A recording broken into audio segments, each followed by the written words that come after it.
देखिए, LIC housing तो LIC की पेरेंटेज की कंपनी है और हाउसिंग फाइनेंस मार्केट हमको लग रहा है कि आने वाले 1.5-2 साल में काफ़ी अच्छी तरह से बढ़ेगा। इनफैक्ट कोविड नॉर्मल होता है तो उसके बाद डिसबर्सल्स काफ़ी अच्छी तरह से बढ़ेंगे और इनके लिए अभी डिमांड की कोई प्रॉब्लम नहीं है, फंडिंग की भी कोई इश्यू नहीं है क्योंकि पेरेंटेज एलआईसी है। और मुझे लग रहा है कि अगर इनको लंबी अवधि के लिए कोई स्टेबल हाउसिंग फाइनेंस कंपनी लेनी है, तो मेरे ख्याल से एलआईसी हाउसिंग फाइनेंस काफ़ी कॉम्पिटेंट है। सबसे बड़ी बात इनका कंफर्ट एलआईसी है क्योंकि पेरेंटेज एलआईसी का है और हाउसिंग फाइनेंस मार्केट में हमको लग रहा है कि आने वाले 1 साल में होपफुली जब everything becomes normal, Covid normal होता है, तभी मेरे ख्याल से हाउसिंग फाइनेंस में जो डिमांड है उसको अच्छी तरह से ये सर्विस करेगा। ठीक है सर, इसी में फिर मैं अपना एक सवाल जोड़ता हूँ, एलआईसी के ऊपर में व्यू दीजिए, क्योंकि एलआईसी हमने जैसा कुछ खबरों में देखा है कि एलआईसी जोमेटो में पैसा लगाने जा रही है। ये अपने आप में एक पहली बार इस तरीके की चीजें, इसको कैसे देखते हैं, कितना कंफर्टेबल हैं आप एलआईसी का पैसा यानी कि देश का पैसा एलआईसी में जो लोग देते हैं सेफ्टी और इंश्योरेंस के हिसाब से, वो पैसा जोमेटो में जाएगा, कितना कंफर्टेबल है इस खबर को सुनकर के?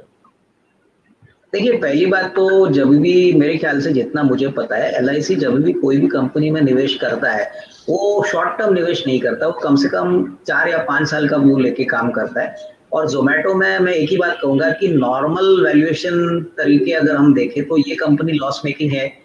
इसमें कोई ईपीएस नहीं है या कोई पी मल्टीपल से आप इस कंपनी को देख नहीं सकते। लेकिन एक बात मैं कहना चाहूंगा कि इस मार्केट में सिर्फ दो ही खिलाड़ी है, एक तो जोमेटो है और दूसरा स्विगी। और जिस प्रकार से अभी नया जनरेशन ऑनलाइन जो ऑर्डरिंग खाना खाने की जो आदतें बनी है, हमको लग रहा है कि आने वाले 4-5 सालों में मार्केट बहुत बड़ा है और यही ग्रोथ पोटेंशियल को देखते हुए शायद एलआईसी ने इसमें निवेश करने का सोचा है। इस ऐसी कंपनीज में लवजीत हम क्लियरली रेवेन्यू देखते हैं, रेवेन्यू ग्रोथ कितना बढ़ेगा आने वाले 3-4 साल में, क्योंकि प्रॉफिट ग्रोथ के पहले ही इन कंपनीज का एक ब्रांड बना है, एक नेटवर्क बना है और फ्रेश कंपटीशन इस स्पेस में कोई आएगा नहीं, तो उस पॉइंट ऑफ व्यू से एक मोनोपोली बिजनेस है। तो उसलिए मुझे लग रहा है कि जिनके एलआईसी का 4 या 5 साल का व्यू है तो ऑब्वियसली उनका कोई इंटरनल रिसर्च होगा जिससे उनको लगता है कि कहीं काफी अट्रैक्टिव ऑफर है। पर मेरे ख्याल से निवेशकों को याद रखना चाहिए कि अगर वो सिर्फ एलआईसी का नाम लेके अगर निवेश कर रहे हैं तो उनको भी लंबा नजरिया लेके इसमें निवेश करना चाहिए। 3 या 6 या 12 महीने में कोई बड़ी अपसाइड आएगी ऐसा नहीं लग रहा है, लेकिन हाँ 2-3 साल में डेफिनेटली जैसे जैसी कंपनी बढ़ेगी आपको अच्छा मुनाफा यहाँ पे मिलेगा। ठीक है, तो अविनाश जी ये कह रहे हैं कि अगर आप जोमेटो में इसलिए निवेश करने की सोच रहे हैं क्योंकि एलआईसी भी कर रहा है, तो ये भी याद रखिएगा कि एलआईसी लॉन्ग टर्म के लिए निवेश करता है, आपको भी लॉन्ग टर्म का नजरिया रखना पड़ेगा। सर बस चलते चलते एक सवाल उसी सवाल के एडिशन में पूछना चाहता हूँ, एलआईसी पे विनोद गोगिया जी कह रहे हैं कि उसका शायद कुछ नया इशू आने वाला है, आपके पास कोई जानकारी है क्या सर इससे रिलेटेड? सर एलआईसी का देखिए दो तरीके से, एक तो गवर्नमेंट चाहेगा कि गवर्नमेंट को भी इस एलआईसी के आईपीओ में पैसा मिले तो एक ओएफएस आएगा और एक फ्रेश इशू भी आ सकता है। हालांकि ये अभी बातें कंफर्म नहीं हुई है, लेकिन निवेशकों को एलआईसी को प्योरली लॉन्ग टर्म के पॉइंट ऑफ व्यू से देखना चाहिए, क्योंकि हम समझते हैं कि एलआईसी एक ऐसा आईपीओ रहेगा जो बार बार आपको अपॉर्चुनिटी नहीं मिलेगी, क्योंकि एलआईसी के पास कैश फ्लो काफी अच्छा है और वो गवर्नमेंट का एक इनिशिएटिव है। उन्होंने पहले भी बजट में कहा था कि एलआईसी का आईपीओ करेंगे, तो ये लॉन्ग टर्म के लिए एक अच्छा मौका रहेगा।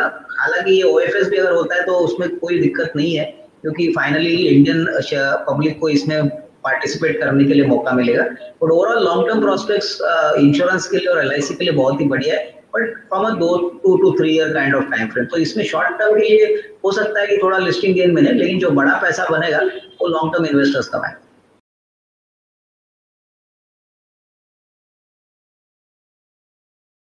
नीरव सर, क्या ये जो जोमेटो का आईपीओ आने वाला है उस पर कोई राय है आपकी?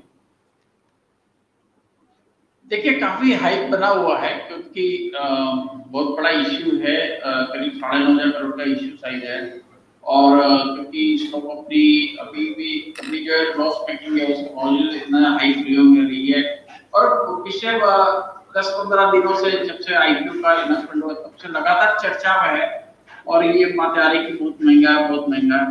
लेकिन आई थिंक जो इसको बेनिफिट मिलेगा वो सबसे पहला बेनिफिट मिलेगा कि सबसे it is the first internet based consumer company, तो इसका मार्केट किस हिसाब से एक्सेप्टेंस करती है ये अपना को देखने की जरूरत रहेगी।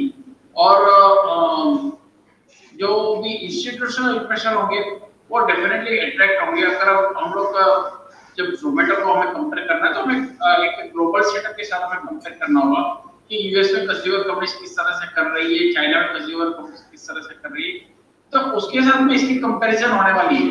तो जब इस तरह की कंपैरिजन हम लोग ग्लोबल स्केल पे करते हैं तो जाहिर सी बात है कि कोई भी कंपनी होती है जो इंडिया में फर्स्ट एक जो बेंचमार्क सेट करती है उसका पी रेशियो भी जो है उसी हिसाब से अट्रैक्ट करता है।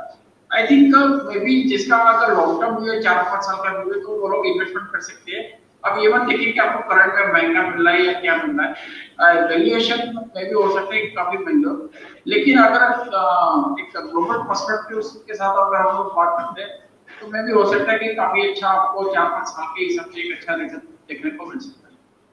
ठीक है, तो ये कह रहे हैं नीरव सर कि इसको अगर लेना है तो लॉन्ग टर्म के हिसाब से लेना होगा, शॉर्ट टर्म के हिसाब से इसमें लालच में ना पड़े। ठीक है सर, इसमें एक खबर आ रही थी कि LIC भी पैसा इन्वेस्ट करने जा रहा है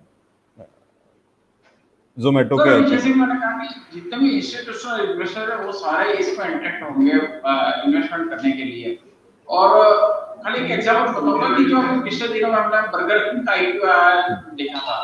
अब आपको मालूम कि बर्गर किंग या जो डोमिनोज पिज्जा वगैरह जो भी है उनकी लगभग 50-60% जो सेल्स है वो इंटरनेट के थ्रू आती है।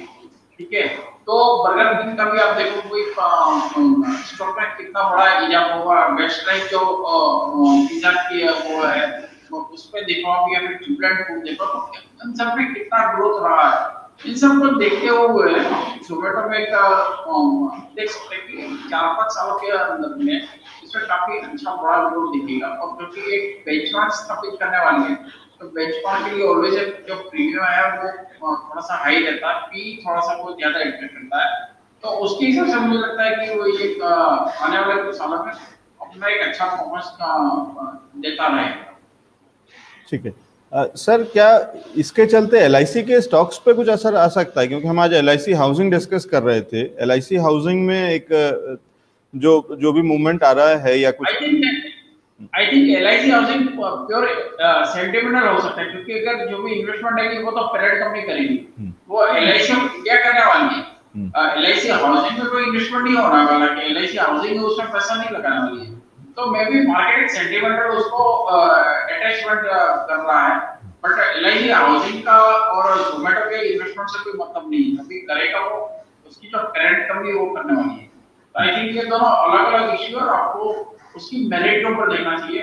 और जहां तक हाउसिंग फाइनेंस की बात करें तो LIC हाउसिंग का जो तेज है, तो अन्य जो बाकी हाउसिंग फाइनेंस कंपनी है वो भी तेज है। इंडिया हाउसिंग फाइनेंस भी करीब 2.5% तेज है। तो पूरा हाउसिंग फाइनेंस सेक्टर तेज हो रहा है। कुछ हाउसिंग कंपनी जैसे DLF, शोभा वो भी तेज है।